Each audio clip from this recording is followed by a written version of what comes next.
La palabra de Dios es viva y es eficaz. Se nos presenta como una lámpara que alumbra nuestro camino. Es como un manual de instrucciones para nuestro día a día. Y a través de ella podemos descubrir y entender el plan que Dios tiene para nuestras vidas. Te invitamos a escuchar la siguiente reflexión y estamos convencidos te será de mucha bendición. Disfrútala. Bueno, os decía que hoy vamos a tratar un pasaje complicado y es que es Apocalipsis, ¿vale? Es un capítulo, bueno, en general es un libro que tiene muchas imágenes, que tiene muchas metáforas, muchas historias que a veces no entendemos, pero espero de verdad que en esta mañana, el capítulo 12, que es el que vamos a ver nosotros, nos quede mucho más claro, que podamos entender lo que Dios muestra en este capítulo, que podamos entender lo que nosotros podemos poner en práctica a través de este capítulo y sobre todo pues que si salimos entendiendo un poquito mejor algunas de estas imágenes y entendiendo un poquito mejor lo que Dios ha hecho por nosotros, ya es más que suficiente. Es un capítulo complejo, pero si podemos terminar con ciertas pinceladas de lo que Dios dice aquí, ya es un punto grande.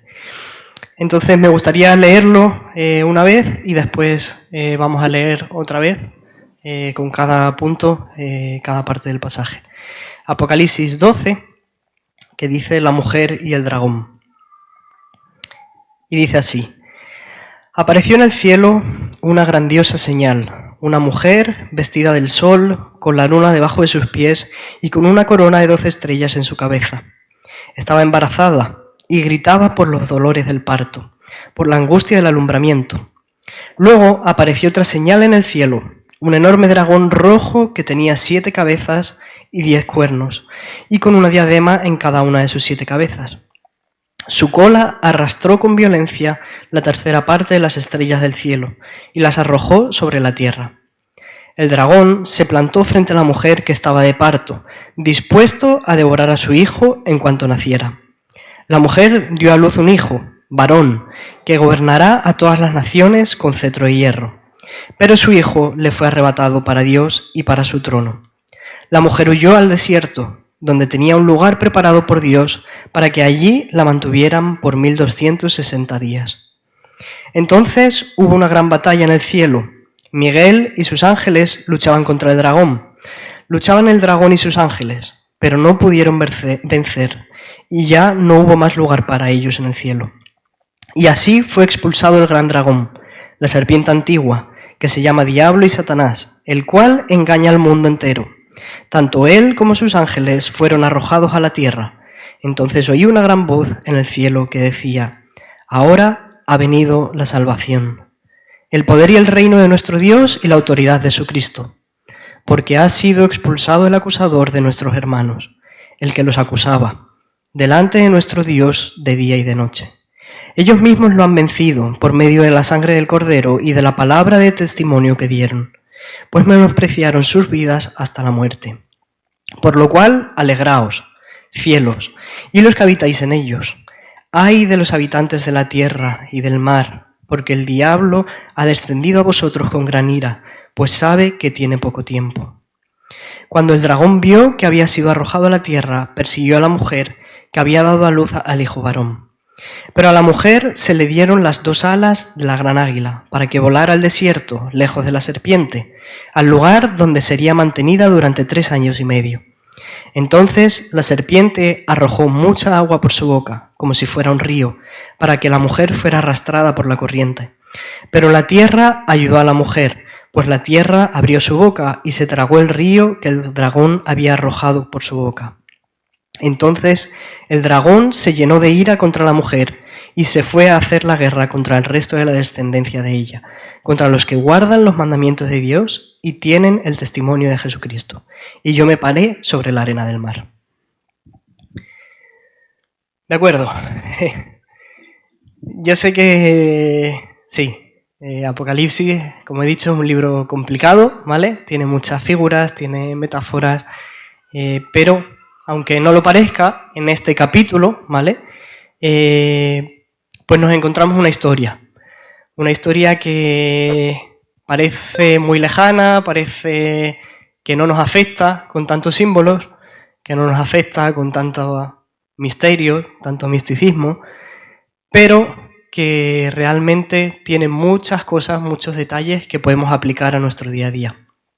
Tiene muchas cosas que pueden aportarnos a nosotros hoy algo. Entonces, como decía, aunque me gusta ser profundo, también sabéis que trato de hacerlo sencillo y espero que podamos entender lo que este capítulo nos dice. En medio de todas las imágenes que vemos, que parecen un poco terroríficas, un dragón intentando devorar un niño, una mujer dando a luz, con todo lo que eso conlleva, vemos que hay una esperanza, vemos que hay una victoria. Y este pasaje nos ayuda a entender que hay una lucha espiritual. Vemos por medio del pasaje que hay una gran batalla, pero hay esperanza.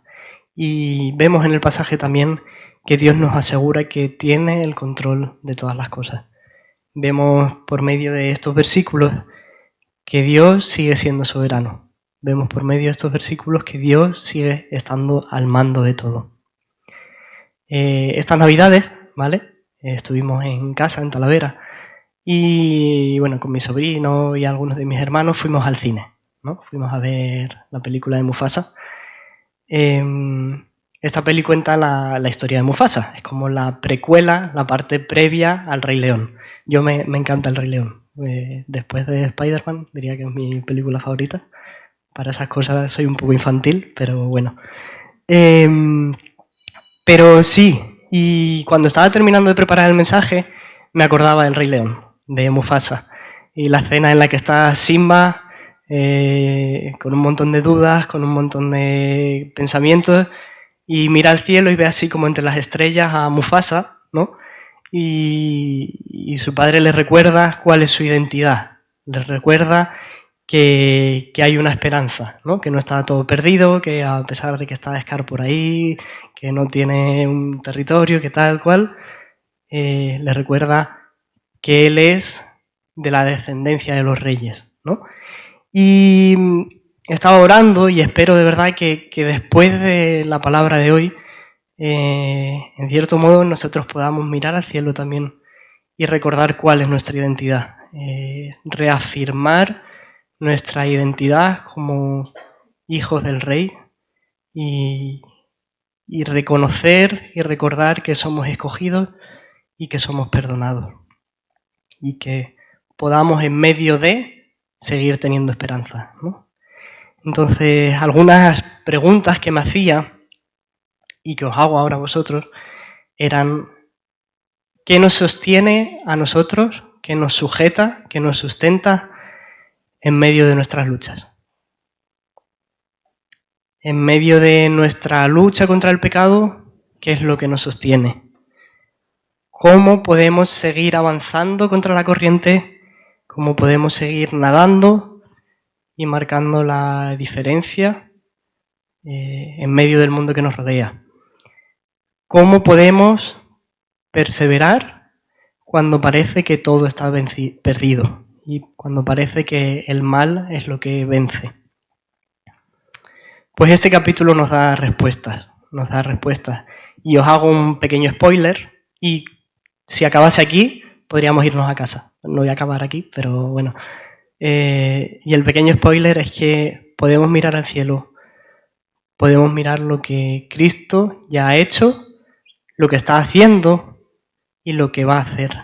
Y podemos tener esperanza en eso. En medio de ese nadar contra corriente, en medio de nuestra lucha contra el pecado, en medio de qué es lo que me sustenta, Cristo ya ha vencido. Y con esto podríamos irnos a casa. No es el caso, pero sí, esto es lo más importante. Cristo ya ha vencido. El pasaje se divide en tres partes. o al menos yo veía muy diferenciadas 3 partes. La primera es desde el versículo 1 hasta el versículo 6, ¿vale? Que yo le he llamado la mujer y el dragón. La segunda sería desde el versículo 7 hasta el versículo 12, que yo lo he llamado guerra en el cielo, por si estáis apuntando, por eso lo digo. Y la tercera, que iría desde los versículos 13 hasta el 17, y que yo he llamado guerra en la tierra. Primera parte, la mujer y el dragón.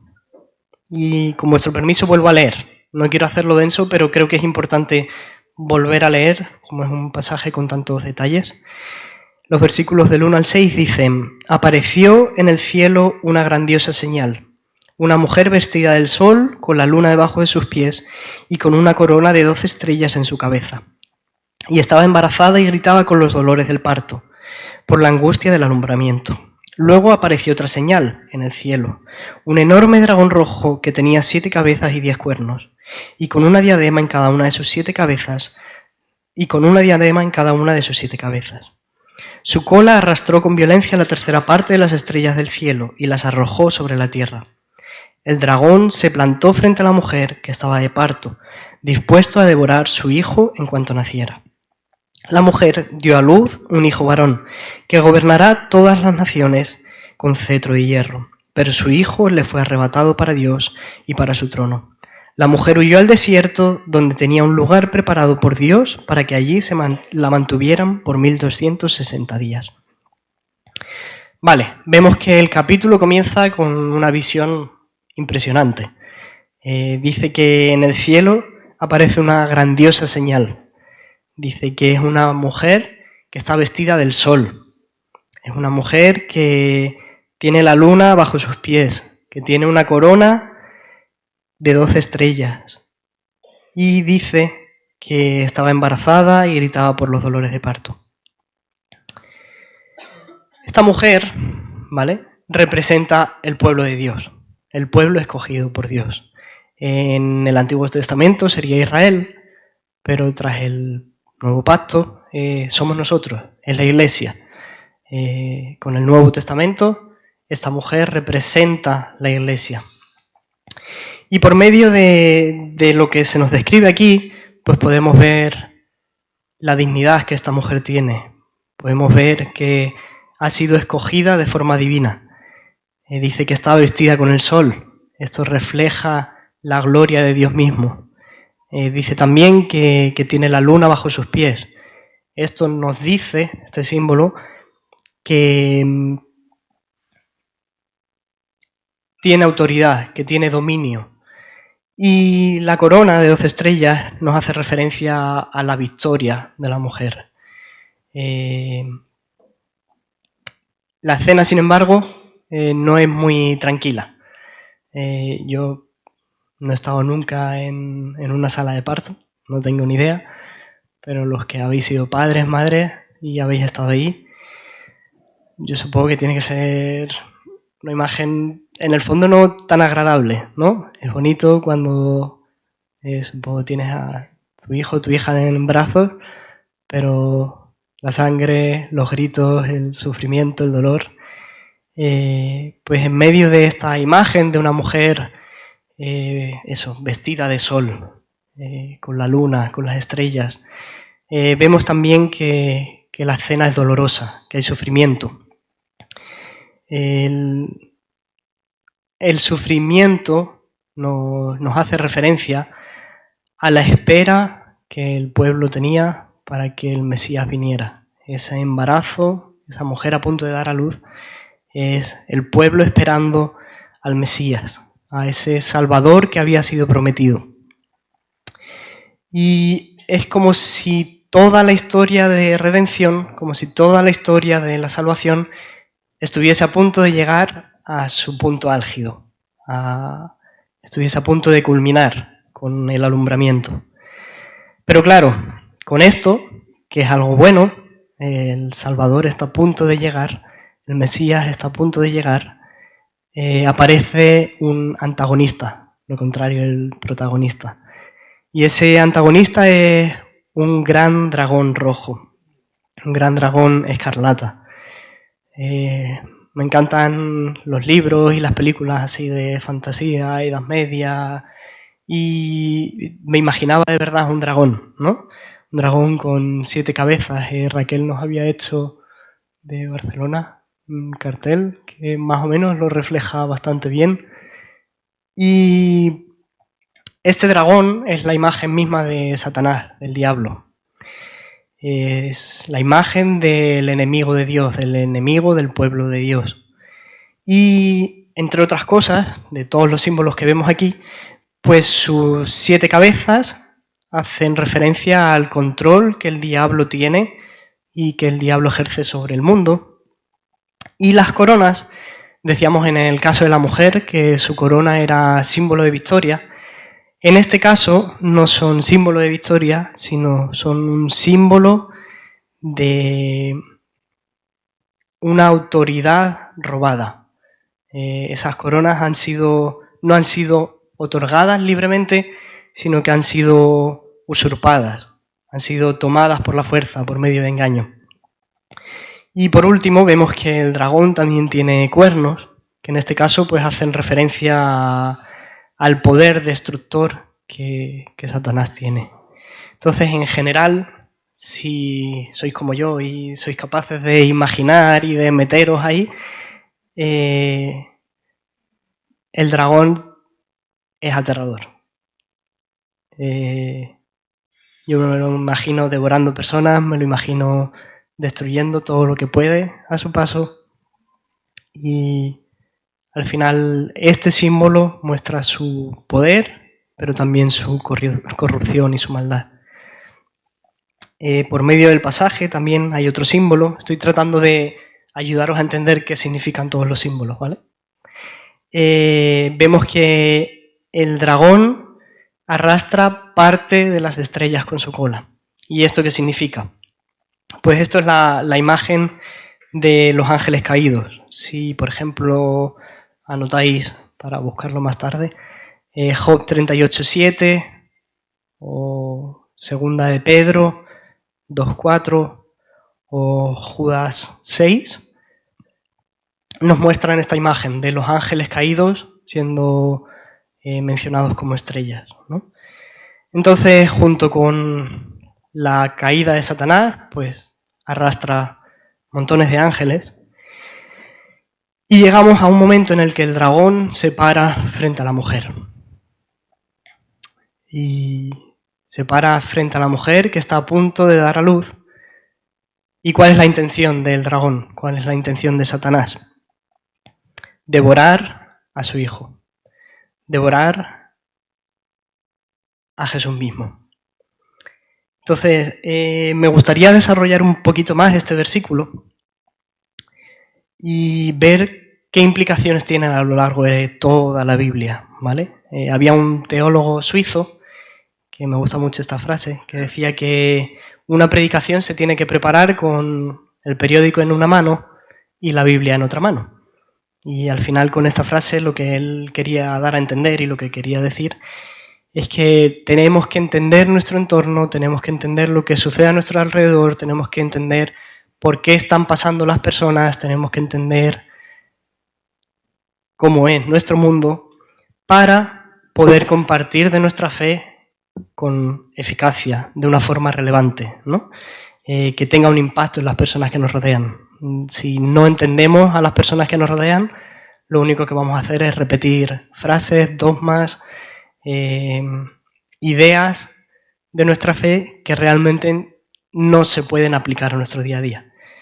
Esa frase, una predicación hay que prepararla con la Biblia en una mano y un periódico en otra, me hacía a mí pensar que para entender Apocalipsis tenemos que coger el capítulo que estamos leyendo, tenerlo en una mano, y todo el resto de la Biblia tenerlo en otra mano. No podemos entender Apocalipsis por sí mismo. Necesitamos coger toda la Biblia para poder entender lo que se nos dice en Apocalipsis. Y vemos que el dragón está frente a la mujer. Está procurando devorar al hijo. Y esto no es algo nuevo, ¿vale? No es algo de este momento. Satanás ha intentado hacer esto desde el principio de los tiempos. Cuando empecé a leer el pasaje no entendía por qué la mujer era la iglesia, ¿Y cómo podía ser que de la Iglesia surgiese Jesús? Si es justamente al revés. ¿No es la Iglesia fruto de Jesús? Vale. ¿Qué pasa? En primer lugar, la mujer hace referencia también al pueblo de Israel en el Antiguo Pacto, ¿vale? Y en segundo lugar, nos está hablando de Jesús siendo nacido de forma física, ¿vale? Literalmente, como hombre, como persona, no Jesús Dios. Entonces sabemos, por la palabra, profecías, que Jesús tenía que nacer del pueblo de Israel, del linaje de David, ¿vale? Esto es lo que nos quiere decir. No es que Jesús sea fruto de la Iglesia sigue siendo fruto de Jesús, pero Jesús viene del linaje de Israel. Entonces, vemos que Satanás a lo largo de toda la palabra ha intentado impedir la llegada de Jesús. Y lo vamos a ver muy rápido y muy brevemente, pero me parecía importante ver esto, ¿no? Me parecía importante ver cómo Satanás ha intentado impedir desde el principio de los tiempos la llegada de Jesús. Y vemos, ahí, ¿vale? Vemos en Génesis que Satanás engaña a la mujer. Pero también vemos que, aun habiendo consecuencias, Dios tiene gracia y misericordia con Adán y Eva. Vemos también que Satanás intenta engañar y destruir a toda la descendencia de Set, pero que Dios, en su gracia y su misericordia, preserva una familia, que es la de Noé. Vemos que Dios había prometido a Abraham formar de él un gran pueblo, pero resulta que no podían tener hijos. Sin embargo, Dios hace un milagro y permite el nacimiento de Isaac. Vemos también que Isaac y Rebeca tampoco podían tener hijos, y sin embargo Dios vuelve a hacer un milagro, permite el nacimiento de Jacob. Y naciendo Jacob, que engaña a su padre y a su hermano y se queda con la herencia, vemos que finalmente Esaú no destruye a su hermano. Dios lo protege. Vemos también como en medio del desierto el pueblo de Israel da la espalda a Dios, adora un becerro de oro, pero, sin embargo, Moisés intercede por el pueblo. Moisés en este caso sería Cristo mismo, un tipo de Cristo que se llama, y Dios de nuevo vuelve a tener misericordia. Vemos como Saúl intenta matar a David y no lo consigue, Dios lo protege. Vemos como Siria e Israel intentan destruir Judá, y que aunque Acab era un rey malo, Dios da una señal, y esta señal es que el Mesías llegará y que será llamado Emmanuel. Vemos en el libro de Esther también cómo Dios protege a los judíos.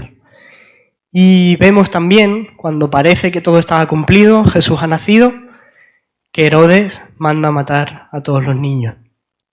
Y aún así, Jesús, José, María, Jesús salen a Egipto y vuelven a ser protegidos.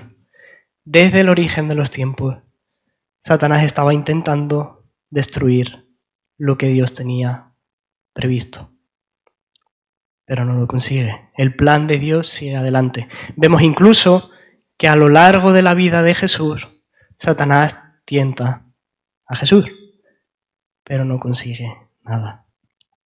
Y como dice el versículo 5, el varón nace y Satanás no consigue devorarlo. Y dice literalmente, la mujer dio a luz un hijo varón, ¿y qué hará este hijo? Gobernará todas las naciones con cetro de hierro. Satanás intenta de forma continua frustrar el plan de Dios, pero fracasa. Y eso es una buena noticia. Pero sí vemos que la mujer tiene que huir al desierto, que no todo ha terminado por completo, que, por decirlo de alguna forma, entre comillas, la victoria no es completa del todo. Y vemos que aunque la mujer tiene que huir, también Dios sigue protegiendo a la mujer y sigue cuidando de ella por un tiempo. Cuando leemos esta primera parte, los versículos del 1 al 6, podríamos decir que es un resumen del conjunto. Vemos cómo desde el principio Satanás intenta destruir el plan de Dios. Vemos cómo desde el principio Satanás intenta acabar con Jesús mismo. Cómo Satanás intenta evitar que el Mesías llegue y se cumpla el plan de redención y salvación. Pero, lo que os decía al principio, vemos que hay esperanza, vemos que hay victoria, vemos que Dios sigue siendo soberano, vemos que Dios sigue siendo quien tiene el control de todas las cosas y quien no permite que el mal venza. Y vemos cómo Dios interviene en su creación misma y permite preservar su plan. Pero no solo preserva su plan, sino que preserva su pueblo escogido. Obviamente tenemos luchas. Obviamente estamos siendo atacados, estamos siendo desgastados, estamos siendo llevados, en cierto modo, por la corriente. También es cierto, ojo y cuidado, en muchas ocasiones somos nosotros mismos los que buscamos el pecado, en muchas ocasiones somos nosotros mismos los que somos perezosos, los que somos negligentes, somos nosotros mismos los que desobedecemos, somos nosotros mismos los que buscamos nuestro propio bien, los que no nos comprometemos, que aquí siempre le echamos la culpa al diablo, ¿no? Y nosotros también tenemos una responsabilidad y nosotros también tenemos un deber para con Dios. Pero sí, está claro que por medio de este pasaje vemos que nuestra vida como cristianos está llena de luchas, está llena de aflicciones, está llena de penurias, podríamos decir, pero vemos también que Dios tiene un plan de salvación. Y Dios tiene un plan, sobre todo y lo más importante, de santificación para nuestras vidas. Que Dios cuide de su pueblo no significa que todo vaya bien, que todo vaya estupendamente. Que Dios cuide de su pueblo no significa que no nos vayamos a quedar sin trabajo. Que Dios cuide de su pueblo no significa que no se me vaya a estropear el coche, que me vaya a faltar dinero, que Dios cuide de su pueblo y que Dios mantenga su plan significa que hay victoria en Cristo, que son cosas diferentes y pensamos que todo nos tiene que ir estupendamente. Que Dios cuide de su pueblo significa que podemos mirar como Simba hacia el cielo y saber que tenemos una identidad en Cristo. Que Dios cuide de su pueblo significa que en medio de ese plan, Cristo está presente. Entonces, te vuelvo a preguntar, me gusta mucho hacer preguntas. ¿Estás confiando en Dios en medio de tus circunstancias? ¿Estás confiando en su protección? ¿Eres capaz de ver más allá en medio del lugar o la situación en la que te encuentras ahora mismo? ¿Eres capaz de ver que Dios sigue teniendo un plan para su pueblo? ¿Eres capaz de ver que somos escogidos, que somos salvos? ¿Eres capaz de ver que no está todo perdido? Dejo ahí esas preguntas. Y seguimos con la segunda parte, los versículos del 7 al 12, que yo había llamado Guerra en el cielo. Voy a leer de nuevo, quiero ir leyendo. Y dicen los versículos del 7 al 12, entonces hubo una gran batalla en el cielo. Miguel y sus ángeles luchaban contra el dragón. Luchaban el dragón y sus ángeles, pero no pudieron vencer, y ya no hubo más lugar para ellos en el cielo. Y así fue expulsado el gran dragón, la serpiente antigua, que se llama Diablo y Satanás, el cual engaña al mundo entero. Tanto él como sus ángeles fueron arrojados a la tierra. Entonces oí una gran voz en el cielo que decía: ahora ha venido la salvación, el poder y el reino de nuestro Dios y la autoridad de su Cristo. Porque ha sido expulsado el acusador de nuestros hermanos, el que los acusaba delante de nuestro Dios día y noche. Ellos mismos lo han vencido por medio de la sangre del Cordero y de la palabra de testimonio que dieron, pues menospreciaron sus vidas hasta la muerte. Por lo cual, alegraos cielos y los que habitáis en ellos. Pero ay de los habitantes de la tierra y del mar, porque el diablo ha descendido a vosotros con gran ira, pues sabe que tiene poco tiempo. Y aquí vemos que la historia da un giro. Ya no está el dragón con la mujer, sino que de repente vemos una gran batalla. Me encanta El Señor de los Anillos, creo que lo he dicho alguna vez. Y me imagino un montón de ángeles, luchando entre sí. Y esa es la imagen que veía Juan. Juan es quien escribió Apocalipsis. Y esta batalla está sucediendo en el cielo. Hubo una gran batalla en el cielo. Y vemos como dos generales, podríamos decir, dos ejércitos, están peleando por conseguir una victoria. Pero volvemos a ver que el dragón es derrotado y el dragón es expulsado del cielo. Por medio de esta imagen, que es eso, una batalla, una lucha, una guerra, realmente lo que estamos viendo, en resumen, es lo que ha producido el nacimiento, la vida y la muerte de Jesús y su ascensión junto al Padre. De forma figurada, lo que Juan está viendo es una batalla, tras la cual pues Satanás es expulsado a la tierra. Pero no tenemos que fijarnos solamente en lo que Juan ve, sino también en lo que escucha. ¿Y qué es lo que Juan escucha? Ahora ha venido la salvación, el poder y el reino de nuestro Dios y la autoridad de su Cristo, porque ha sido expulsado el acusador de nuestros hermanos, el que los acusaba delante de nuestro Dios día y noche. Por tanto, lo que todo esto significa, lo que estos versículos significan, es que Satanás ha sido vencido y ha perdido su puesto como acusador. Hasta entonces, Satanás en cierto modo tenía derecho o cierta justificación para acusar, porque el Mesías aún no había llegado, porque él mismo estaba intentando evitar el nacimiento del Mesías. Y es como que tenía cierto derecho para acusar, para decir: esto no se va a cumplir, voy a conseguir que este momento no llegue.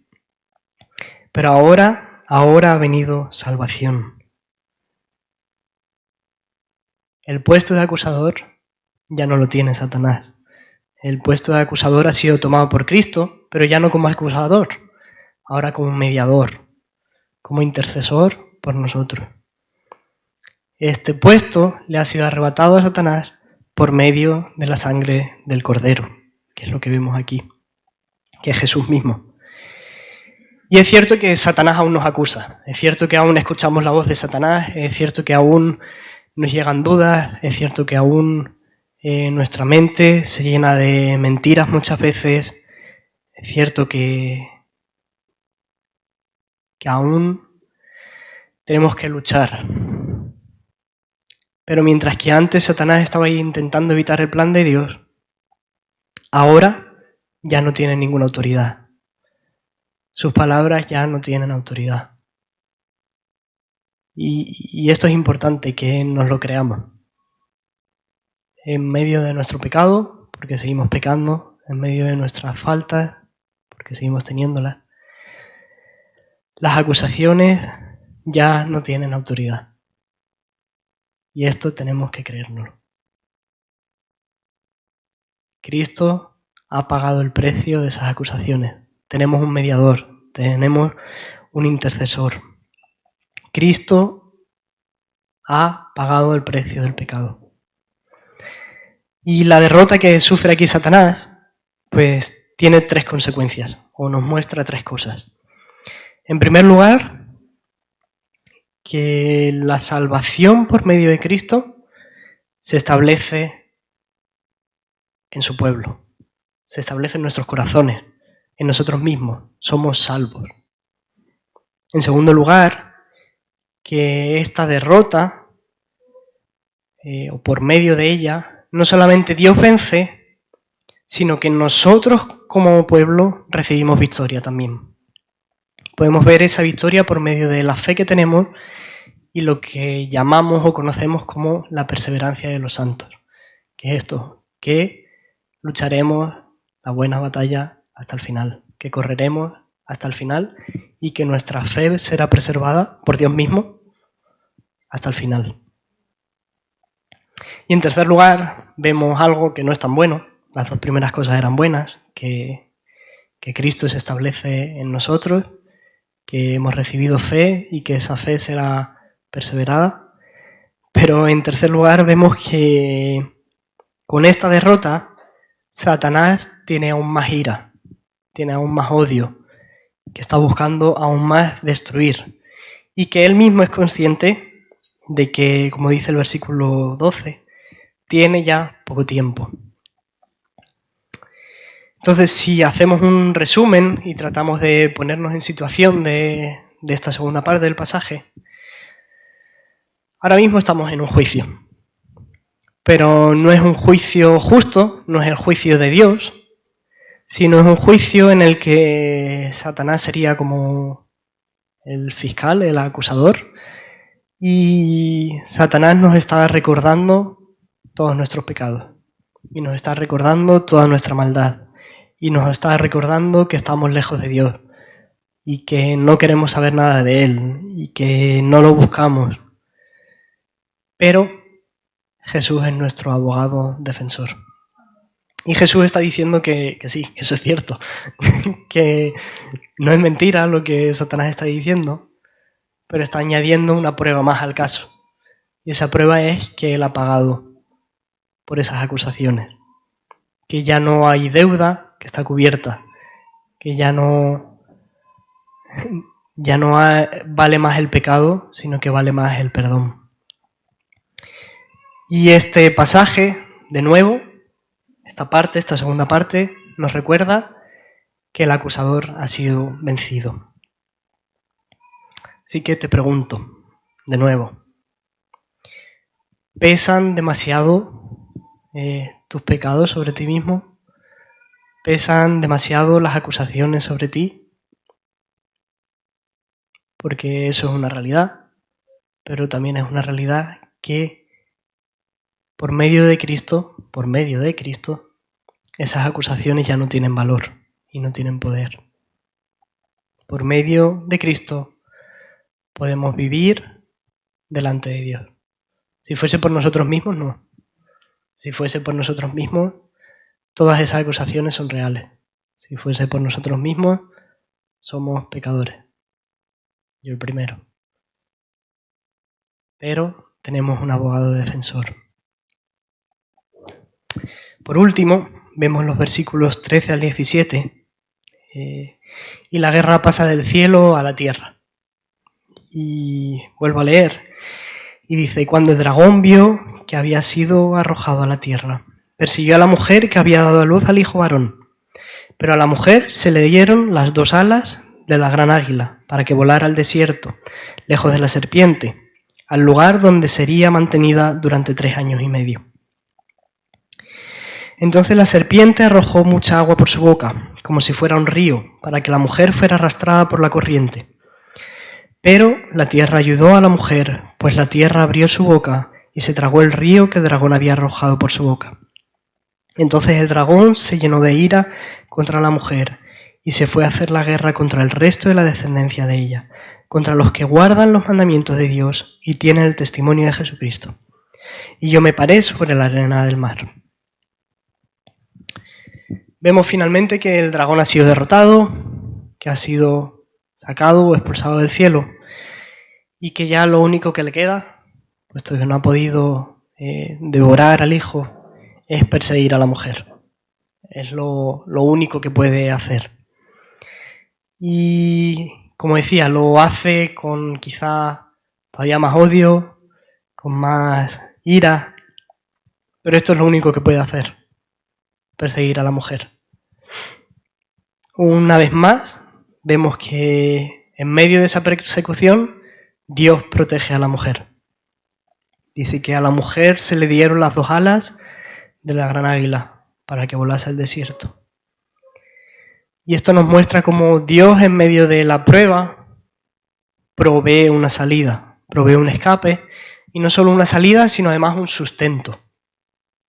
Dice que durante un tiempo, medio tiempo y tiempos fue sostenida. Y para nosotros, ¿cuál es esta provisión? ¿Qué es esto que nos hace seguir adelante y nos mantiene firmes y nos protege? Pues la palabra misma de Dios. Si estuviésemos en el desierto, si fuésemos como el pueblo de Israel,